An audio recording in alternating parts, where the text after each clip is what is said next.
নতুন একটি ভিডিওতে আপনাদেরকে স্বাগতম। আজকে আমি কথা বলবো ব্যাঙ্গালোরের দেবী সিটি হসপিটালে যারা ট্রিটমেন্টের জন্য যেতে চান বা যান তারা কোথায় থাকবেন।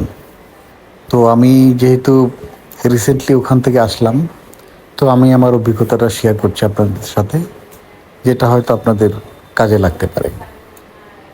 তো ওখানে প্রচুর এরকম থাকার হোটেল আছে,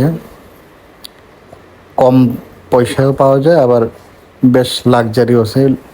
বেশ লাক্সারি বলছে ওই রকম না, কারণ এটা তো শহর থেকে একটু বাইরে, শহরতলিতে। তো ওখানে থাকা খাওয়া যাতে করা যায়, নিজে যাতে রান্না করা যায়, আর ওখানকার আবহাওয়া তো অত্যন্ত ভালো, গরম না, তাই এসি রুম নেওয়ার দরকার নাই।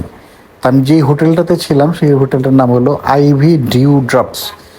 তো ওটার পাশেই দেখুন সবজির দোকান রয়েছে।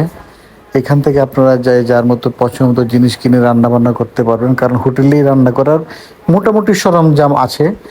আর হয়তো আপনাদেরকে বাকি কিছু কিনতে হতে পারে, কারণ সবাই তো সব ধরনের জিনিস দিয়ে রান্নায় অভ্যস্ত না। আর এটা হলো ওদের হোটেলের লবিটা অত্যন্ত সুন্দর এবং গোছানো। লিফট আছে একতলা থেকে 4 তলা পর্যন্ত। 5 তলা লিফটটা খারাপ, ওখানে একতলা উঠতে হবে যারা 5 তলায় থাকেন। তো আমি যেহেতু রিসেন্টলি আসলাম, ওদের ভাড়াও কম। আমি 850 টাকা পার ডে ভাড়া ছিল, 24 আওয়ার্সের জন্য। আর ওরকম কোনো না যে অ্যাডভান্স দিতেই হবে।